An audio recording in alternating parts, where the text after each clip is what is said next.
안녕하세요. 한국 기도의 집을 섬기고 있는 박호정 목사입니다. 이번에 세계선교대회에 특별히 기도의 운동, 기도의 집 운동을 통한 선교의 참여에 대해서 강의를 하게 되었습니다. 여러 곳곳을 이렇게 찾아다니면서 함께 기도에 대해서 나눌 뿐만 아니라 기도를 뜨겁게 하면 더 좋겠지만 지금 이 우한발 코로나 바이러스 때문에 저희들이 이렇게 영상으로나마 마음을 나누게 된 것 감사하게 생각합니다. 세계 선교에 있어서 기도운동, 또 기도운동과 이 세계 선교, 또 얼마 남지 않은 이 과업을 완성함에 있어서 이 기도의 집 운동이 어떻게 참여하면 좋을까에 대해서 좀 나누려고 합니다. 한국교회 그러면 뭐니 해도 기도하는 나라, 기도하는 교회로 한국교회가 많이 알려져 있죠. 맞습니다. 한국교회는 유교, 불교, 샤머니즘, 지금 아시아 전역에 가지고 있는 그런 우상들, 그런 영적 상황들을 한국도 동일하게 가지고 있었죠. 근데 한국이 이런 국가적 트랜스포메이션, 이 국가적인 큰 변화를 갖고 와서 이 작은 나라가 이 짧은 선교 역사 가운데 전 세계 두 번째 선교하는 나라가 된 것은 뭐니 해도 한국교회가 갖고 있는 기도의 기도의 열정, 기도를 통한 동기부여가 강력하다는 것을 부인할 수 없을 것입니다. 한국교회 초창기에 나갔던 우리 선교 1세대, 2세대 이런 선배님들은 어떤 진영에 속했든 은사주의에 속했든 복음주의에 속했든 기본적으로 기도하는 신앙, 무릎 꿇고 기도할 줄 아는 신앙, 그 뜨거운 기도의 불을 가슴에 다 품고 있던 선교사들인 거죠.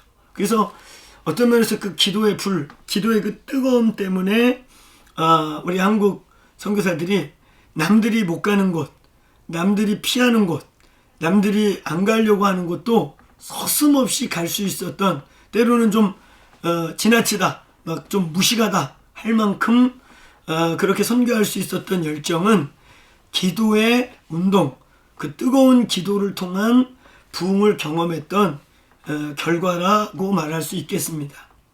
이제 세계 곳곳에 흩어져 있는 미전도 종족, 이제 얼마 남지 않는 이 미전도 종족에게 마지막 대추수와 이 나움 과업을 완성하기 위해 우리는 어떻게 기도할 것이냐, 기도와 선교를 어떻게 연결할 것이냐에 대해서 이제 본격적으로 좀 나누겠습니다. 먼저 저희는 선교의 1차원적, 2차원적, 3차원적 국면이 있다고 생각합니다. 1차원적인 선교는 말 그대로 전도하고 복음 전하고 그 속에 들어가는 거죠. 들어가서 가장 기본적이고 기초적인 말씀 전하고 복음 전하는 선교 사역을 감당하는 것입니다. 복음을 전하는 단계라고 볼 수 있죠. 그 다음에 2차원적 선교는 이제 이 복음이 문화가 되고 보다 더 삶의 저변에 깊게 들어가도록 하는 과정이라고 보는데, 우린 그걸 제자화라고 할 수 있겠죠. 복음을 받은 자들이 이제 크리스찬으로서의 가치관, 크리스찬으로서의 그런 문화와 라이프 스타일을 가질 수 있도록 훈련하는 것, 제자화 과정이 있다고 생각해요. 그래서 1차원적으로 복음을 막 전하고 복음이 어느 정도 전해지면 그들이 성숙하고 성장할 수 있도록, 그래서 좀 더 나가서는 또 다른 사람에게 구체적으로 복음을 전하면서 제자 삼는 데까지 갈 수 있도록 그들을 세우는 이제 문화와 제자화하는 이 제자화 단계가 저희는 2차원적 선교다라고 생각을 해요. 그래서 이제 그 단계가 지나가면 3차원적 선교라는 것을 이제 저희는 생각하고 있습니다. 3차원적 선교란 뭐냐면 이미 이제 복음을 받아들이고 어느 정도 제자화된 로컬들, 그 지역에 있는 이제 선교지에서 성장하고 자생한 교회와 리더십들이 이제 또다시 복음을 전하고 스스로 개척하고 싸울 수 있는 이제 그런 차원의 단계의 선교를 도와주는 거라고 생각해요. 그러니까 저희는 이 기도의 집 운동, 이 기도의 집 중심의 선교는 이제 이런 차원에서 3차원적 선교가 되겠습니다. 이미 복음을 받아들이고 어느 정도 문화화되고 제자화된 그룹이 다시 개척하고 선교할 수 있도록 이미 들어가 있는 로컬들, 이미 이제 선교지에서 교회가 된 그런 교회들을, 이제 그런 그룹들을 전투력을 갖게, 싸울 수 있게, 스스로 주변을 강력하게 변화시킬 수 있도록 돕는 선교, 이제 그거를 저희는 3차원적 선교라고 그렇게 표현하면서 이 기도의 집 운동은 전적으로 바로 그런 3차원적 운동이 되는 거죠. 그러니까 어떤 부분에서 우리는 선교할 때 먼저 총을 갖다 주고, 그리고 총 쏘는 법을 훈련시키고, 총 쏘는 법의 설명서를 전달하고, 그리고 난 다음에 총 공장을 만들어주고 어떻게 총을 생산할지를 전달하고, 그러고 난 다음에 또 어떻게 전쟁해야 될지를 가르치고, 이렇게 했다면 이제 3차원적 선교는 바로 총을 주면서 총 공장을 만들어주고 화력을 스스로 생산할 수 있도록 만들어준 다음에 이제는 전투하는 법을 바로 가르치는 겁니다. 그래서 스스로 무기를 만들어서 싸우는 데까지 갈 수 있도록 도와주는 거, 이게 사실은 기도의 집 운동입니다.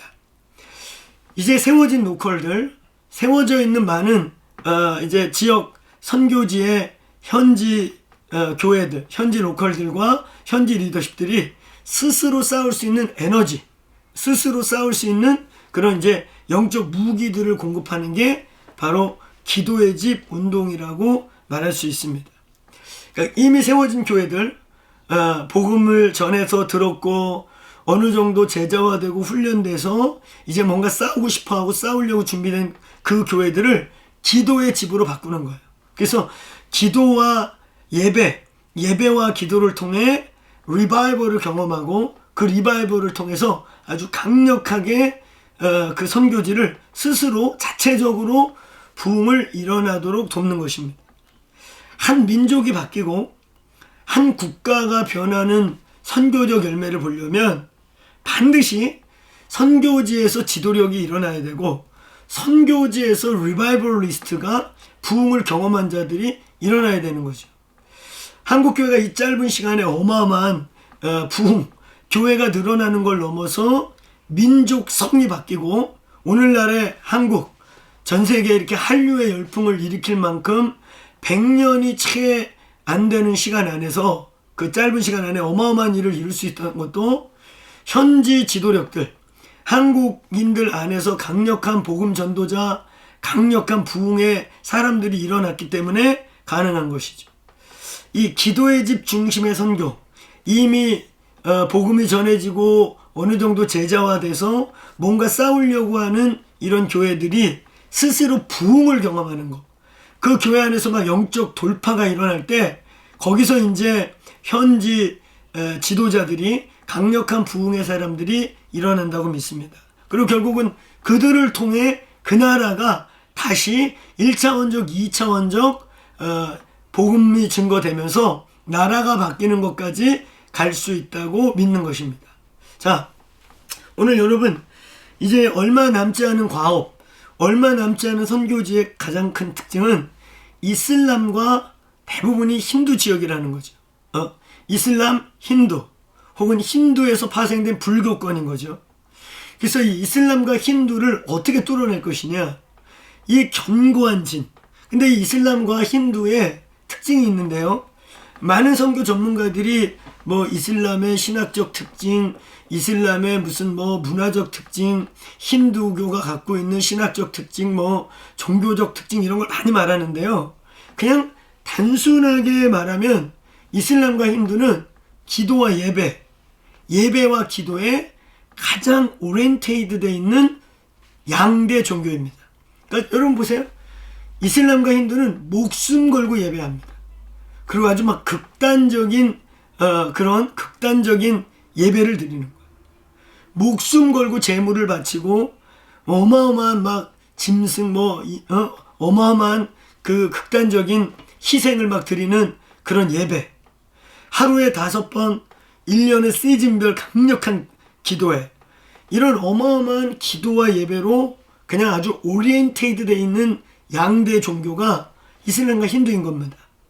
그래서 그들 속에 있는 그런 초자연적인 영적인 견고한친들, 초자연적인 영적 상황들, 이걸 깰 수 있는 것은 그와 이 버금가는 혹은 그것을 능가하는 강력한 기도와 예배, 그걸 통해서 이제 어떻게 보면은 프로그램이나 어떤 선교 문화 인류학 이런 데서 온 선교학적 어떤 원리나 그런 프린시플에 의한 선교가 아니라 이제는 정말 초자연적이고 또 어떤 면에서는 정말 신본주의적 하나님께서 성령께서 주도하는 선교가 이루어지지 않고서는 이슬람과 힌두의 어떤 전략이 먹히는가, 이슬람과 힌두의 이게 먹혔다, 이 전략이 승리했다라고 공식적으로 발표된 전략이 아직 부재한 것이죠. 이런 측면에서 이 기도의 집 운동, 이런 측면에서 이 기도와 예배 운동은 아주 강력한 마지막 이 선교, 특별히 이슬람과 힌두의 강력한 교회 개척 운동을 위한 에너지가 되고 화력이 되고 마치 공중전으로 미사일 공격하는 것 같은 일이 될 수 있다고 믿습니다. 이슬람과 힌두를 깰 수 있는 길, 기도와 강력한 예배 운동입니다. 자, 그런 측면에서 어떻게 선교 운동과 기도 운동이 맞물리게 할 것인가? 어떻게 우리의 이 교회 개척 운동과 강력한 기도 운동이 함께 가게 할 것인가? 예, 그것은 다른 것이 아니라 기도를 가르쳐야 되죠. 그리고 이제 지금 세워져 있는 그런 로컬 교회들, 그런 지역 교회들, 이런 교회들이 기도의 집이 되게 하는 것입니다. 이 시간을 통해서 기도의 집을 어떻게 세우는지 모든 프로세스를 다 얘기하는 굉장히 제한적입니다. 네, 짧게 말씀드린다면 지금 세워진 교회들이, 그 공동체들이 강력하게 기도에 헌신할 수 있도록 선교적 기도, 하나님의 나라 차원적 기도를 이제 가르치고 기도의 문화를 세팅하는 것이 아주 중요한 문제라고 생각합니다. 그래서 저희는 이제 24시간 24시간 기도하는 그런 교회로서 이제 저희 공동체는 지금 한국 교회가 전 세계 교회가 좀 그렇게 약간 답보 상태인 것처럼 특별히 먼저 복음을 가진 선교지들이 어려움을 겪는 것처럼 한국 교회가 약간은 그런 좀 어려운 시기를 지금 통과하고 있죠. 이제 그럼에도 저희 공동체는 이제 강력한 부흥, 특별히 다음 세대들, 이 10대들, 이들에게 강력하게 이렇게 복음이 전해지는 교회 중에 하나로 저희가 존재하는데, 그 원인은 다른 게 아닙니다. 이 21세기에 우리 한국의 K-팝 굉장한 한류 문화들이 있는데, 그 문화 못지않은 강력한 기도와 예배가 이 다음 세대들에게 흘러가면서 그들이 굉장히 본질 앞에서 깨어지고 변화되고 긴 시간의 예배를 드리면서도 하나님을 만나는 이런 일이 일어나는 거죠. 그러니까 지금 전 세계에 세워지고 있고 세워진 이제 이 현지 선교지 교회들을 기도의 집으로 전환하는 것입니다. 그래서 교회가 기도의 집 되게 하고 기도의 집이 교회 되게 하는 것입니다. 우리는 마태복음 21장 12절부터 16절을 보면서 예수님께서 예루살렘에 들어가서 예루살렘을 다 들러엎고 흔드시고 난 다음에 아버지의 집은, 내 집은 만민이 혹은 만민을 위하여 기도하는 집이라 라고 선언한 것을 우리는 말씀을 통해 알고 있습니다. 교회의 정체성이 뭘까? 기독교 교회 혹은 기독교 교회인 크리스천들이 모여서 예배하고 기도하는 그 장소, 기독교 종교 건물의 분명한 정체성이 뭘까라고 할 때 성경은 예수 그리스도는 분명하게 내 집은, 아버지의 집은 기도하는 집이다 라고 선포하고 있다는 것입니다. 그래서 이제는 이런 로컬 교회들, 이런 지역 교회들이 기도의 집이 되게 해주는 겁니다. 그래서 기도의 문화를 갖게 하고 모든 것의 이 에너지가, 동력이 기도의 집이 되도록 도와주는 것입니다. 어떻게 교회를 기도의 집으로 바꿀 것이냐, 어떻게 교회가 기도의 문화, 그래서 모든 것을 할 때 정말 신본주의적 선교, 하나님께서 그 일에 개입하게 하고 하나님께서 나타나게 하시는 부흥을 경험하는 선교를 하게 할 것이냐라고 볼 때 그것은 다른 게 없는 거예요. 기도의 문화, 기도하는 것을 기도가 강력하게 일어날 수 있도록 로컬 처치에 기도를 가리키는 것입니다. 자, 어떻게 교회를 기도의 집으로, 어떻게 교회를 기도의 문화를 가진 공동체로 바꿀 것인가? 첫 번째는 리더들이 먼저 기도해야 합니다. 지도자들이 먼저 기도해야 돼요. 우리는 여러분 성경을 통해서 예수님이 얼마나 많이 기도했는지, 얼마나 많은 시간을 기도했는지, 우리가 말씀 그러잖아요. 말씀을 가르친다는 게 뭐예요? 말씀의 이론? 말씀의 인포메이션? 말씀에 대한 정보를 주는 것인가? 아니죠. 말씀을 살아내게 도와주는 거죠. 말씀을 가르치는 거죠. 그래서 이 말씀이 살아내게 되고 행동이 되고 삶이 돼야 말씀을 가르치는 거죠. 아니, 말씀의 지식을 전하는 건 아무 의미가 없어요. 예수님이 얼마나 많은 시간을 기도에 드렸는가. 예수님이 의도적으로 수제자들을 데리고 갔던 곳, 수제자들과 보낸 많은 시간의 가장 핵심은 기도하는 겁니다. 그러니까 전 세계 교회가, 한국 교회가 말씀과 삶이 분리된다, 아는 만큼 살아내지 못한다, 이럴 때 가장 큰 문제의 사실은 시작은 이거라고 생각해요. 그러니까 성경은 그토록 많이 기도를 말하고 있고 기도에 대한 예수님의 의도적인 설교가 그렇게 많음에도 불구하고 우리는 기도를 안 하는 거죠. 물론 여러분, 기도 뭐 형태, 뭐가 기도냐, 뭐 시간이 다냐, 이런 식으로 얘기하면 그 불필요한 논쟁이 되겠지만 분명한 사실은 우리가 많은 시간에 기도에 드리고 있지 못한다는 것입니다. 그러니까 우리의 제자들 당연하게 기도하지 않죠. 그러니까 우리의 상황은 자꾸 프로그램, 그리고 비본질, 그리고 자꾸 인간적인 어떤 방법, 이런 것들을 쓰게 된다는 거예요. 지금 우리의 선교를 보십시다. 전 세계 어느 곳도 선교사들의 프로그램에 이런 것이 아니죠. 부흥이 팡 터지고 그 부흥 안에서 1차, 2차, 3차가 일어나는 거죠. 먼저 부흥이 일어나야 돼요. 근데 부흥은 성경의 어느 곳도, 한국교회 또 세계교회 어디에도 기도 없이 부흥이 일어난 적은 없습니다. 먼저 강력한 부흥이 와야 그 부흥 안에서 1차원, 2차원, 3차원 선교들이 진행되는 것입니다. 부흥은 기도를 통해서 옵니다. 먼저 우리 지도자들이, 리더들이 기도하는 것을 배워야 되고 훈련해야 되고 기도해야 합니다.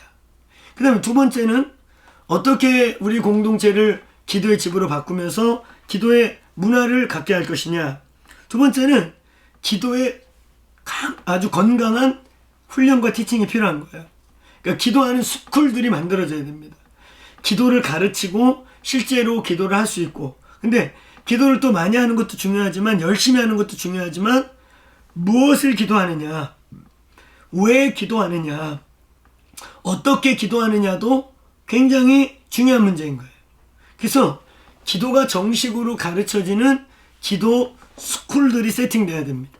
그래서 기도의 집이라고 하는 게 그냥 릴레이 기도가 이루어지고 그냥 막 끊임없이 시간표 짜가지고 사람들이 들어와서 기도의 분량만 많이 늘린다고 기도의 집이 되는 것은 아닙니다. 이 기도의 집 안에 아주 중요한 원리들과 신학들과 가치들이 있는데요. 이것들을 체계적으로 훈련시키고 나누는 스쿨이 반드시 있어야 된다. 그래서 기도의 스쿨과 이런 가르침들을 성경적으로 전달해 줄 수 있는 기도의 훈련 프로그램들, 기도의 훈련 과정들이 열려야 된다는 것입니다. 그다음에 세 번째는 이제 구체적으로 교회 리더십들이 기도할 수 있도록 시스템이나 장치나 교회의 가치를, 교회의 방향을 기도하는 쪽으로 많이 이끌어 가셔야 됩니다. 기도의 프로그램이 있는 교회와 기도의 어떤 많은 프로그램들 중에 기도의 그냥 하나의 프로그램이 존재하는 것과 기도하는 교회는 다릅니다. 그러니까 교회가 전반적으로 하나님을 신뢰하고 하나님의 도우심과 부흥을 갈망해서 모든 프로그램과 모든 교회의 방향과 교회의 에너지가 기도에서 나오고 기도를 통해 가는, 기도하는 교회가 돼야 된다는 말씀입니다.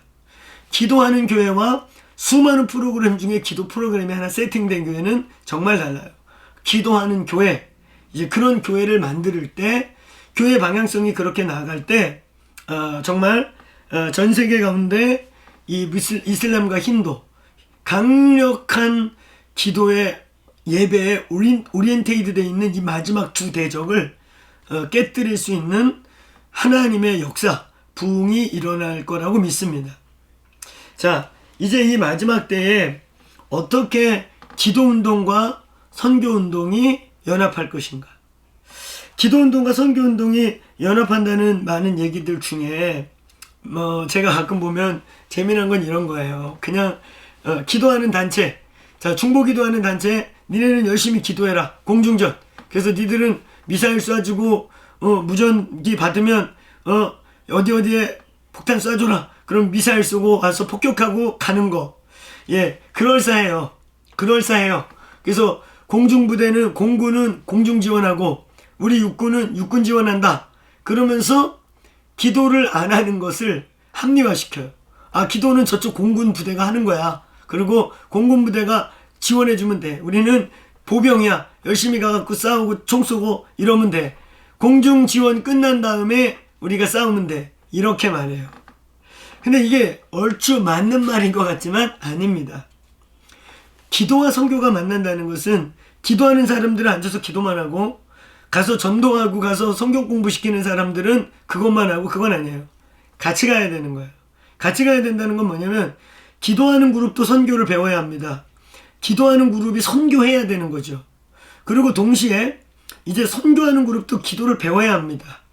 그래서 이제 인간의 힘으로 하는 선교, 인간의 아이디어, 사람의 지혜로부터 온 선교가 아니라 사도행전과 같이 이제 정말 성령님이 함께하는 선교, 성령의 인도받는 선교, 그러면서 기도하는 선교를 통해, 기도하는 선교사들을 통해 선교지가 기도하기 시작할 때 이제 마지막 저 힌두, 마지막 또 저 이슬람이 깨질 줄 믿습니다. 그들은 기도하는 자들입니다.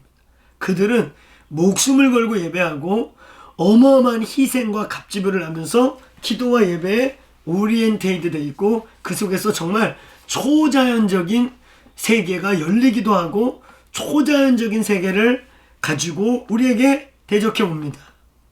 이제는 기도하는 사람은 기도만 하고 공중전, 또 가서 전도하고 복음 전하는 사람들은 육지전, 이렇게 분리돼서는 안 됩니다. 기도운동과 선교운동이 하나 되고 기도운동과 선교운동이 함께 간다는 것은 이제 기도하는 그룹의 그 기도의 노하우와 기도의 많은 그런 은혜와 어노인팅이 선교하는 분들에게 가르쳐줘야 되고, 또 선교하는 분들은 이제 그 선교에 많은 프로그램, 많은 스킬, 여러 가지 원리들, 방법론 이런 것들 갖고 있지만 여러분, 이제 여러분이 공중전을 할 수 있어야 되는 겁니다. 여러분이 들어가서 싸워야 되는 거예요. 그래서 이 두 가지가 섞이는 겁니다. 그래서 기도하는 그룹과 선교하는 그룹이 분리되지 않는 거예요. 기도하면서 선교하고 선교하면서 기도하는 일이 일어날 때 기도운동과 선교운동이 하나 되는 것입니다. 저희는 이제 아시아 전역에 저희들이 지금 10여 년 정도 기도의 집을 선포하고 교회와 기도의 집을 분리하지 않고 교회가 기도의 집이고 기도의 집이 곧 교회라는 믿음 아래서 저희는 지금 아시아 열방에 지금 한 150개 정도의 기도의 집을 세팅을 했고, 그리고 놀라운 거는 그 아시아에 있는 교회들, 이미 현지 교회들을 기도의 집으로 바꿔줬을 때 어마어마한 역사가 지금 일어나고 있는 거예요. 하늘문이 열리고 성령님이 함께하면서 잠들어 있던 성도들이 막 깨어나고 그 이슬람과 힌두에 막 눌려있던 영혼들이 깨어나면서 사도행전적 선교가 이루어지고 있는 것입니다. 그러니까 우리는 뒤에서 기도만 해줄게, 너희는 가서 교회만 개척해, 이러지 않아요. 교회 개척자가 기도의 사람들이고, 기도하는 교회들이 그 안에서 리바이벌이 일어나기 시작하니까 막 교회가 개척되는 일이 현재 일어나고 있는 겁니다. 일본에서 그런 일을 우리가 지금 보고 있고요. 그리고 인도 차이나에서 강력하게 일어나는 걸 경험하고, 특별히 한 샘플을 말하자면 지금 스리랑카에 저희들이 기도의 집을 현지 교회들에게 기도의 집을 세팅한 지가 한 3년여 시간 되었어요. 그래서 처음에 저희가 한 20개 정도의 기도의 집을 세팅해 줬는데 거기서 서로 파생돼 갖고 지금 스리랑카는 한 400여 개의 기도의 집으로 전환한 교회이면서 기도의 집이고 기도의 집이면서 교회라고 믿는 기도의 집이 일어났습니다. 결과는 어떻게 됐냐? 지금 어마어마해요. 제가 3년여 전에 스리랑카 현지 리더십들을 기도의 집을 전하면서 그들의 소망이 뭐냐면 우리 스리랑카 기독교 인구가 10%가 되는 게 꿈이다. 그랬었는데요. 지금 스리랑카 어떤 일이 일어나고 있느냐? 이 2, 3년 만에요. 그 20여 개의 기도의 집이 한 400개로 스리랑카 전역에 흩어지면서 거기는 불교 국가고 힌두 국가고 또 이슬람이 소수 있고, 그때만 해도 기독교가 2% 최대 3%였다고 그랬거든요. 근데 지금 2, 3년이 지난 지금의 기독교 인구가 지금 최소 6%에서 8%까지 보는 어마어마한 리바이벌이 지금 일어나고 있습니다. 근데 다른 게 아니에요. 그들이 기도하기 시작하면서 전도가 되기 시작하고, 전도하기 위해 강력하게 기도하면서 그들 안에 막 하나님의 역사와 성도들의 깨어남이 일어나면서 이 짧은 시간 안에 지금 교회들이 막 개척되고 있습니다. 그러면서 2%, 3% 크리스찬들이 현재 이제 지금 7%, 8%까지 보는 기독교로 어마어마한 변화가 일어나고 있습니다. 마지막 때 교회 개척 운동, 마지막 때에 이슬람과 힌두를 중심으로 한 이제 미개척 지역, 그런 미전도 종족 안에 주님의 교회를 세우기 위해 이제 우리는 기도해야 될 때라고 믿습니다. 선교와 기도가 분리되는 게 아니라 기도와 선교가 하나 될 때 사도행전적 선교를 통해 이제 남아있는 미전도 종족 안에 강력한 교회 개척이 될 거라고 믿습니다. 전 세계에 있는 또 많은 선교지에 있는 지도자들에게 함께 기도하자고 호소합니다. 기도하면 하나님이 일하십니다. 자, 마지막으로 성경 구절 하나를 제가 예를 들면서 메시지를 마치려고 합니다. 마태복음 9장 37절 38절에 보면 그렇게 나오죠. 예수님께서 제자들에게 이르시되 추수할 것은 많되 일꾼이 없다, 이렇게 말씀하세요. 그러면서 뭐라고 말하냐면 그러므로 추수하는 주인에게 청하여 일꾼을 보내주소서라고 합니다. 추수하는 주인이 누굽니까? 하나님이죠. 추수하는 주인께 청하라고 하는 게 뭐예요? 기도입니다. 결국은 하나님께 강력히 기도해서 하나님이 일꾼들을 세우고 보내주고 초자연적인 개입을 통해서 부흥을 갖고 온다는 거예요. 자, 이 본문을 조금 더 성경이 구체적으로 말하고 있는 본문이 있는데 그게 바로 마태복음 뒤로 넘어가면 13장의 비유인 것입니다. 거기 보면 아예 이런 말씀이 나와 있는 거예요.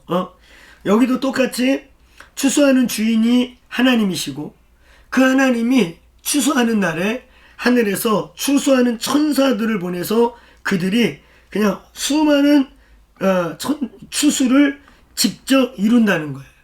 그러면서 추수하시는 주인이신 하나님과 그 주인께 간절히 기도할 때 추수하는 일꾼을 보내신다고 했는데 그것이 우리 같은 선교사들이고 사람일 수도 있고 또 그 땅에 하늘에 많은 천군과 천사들을 보내셔서 강력한 추수를 이룬다고 말씀하고 있는 것입니다.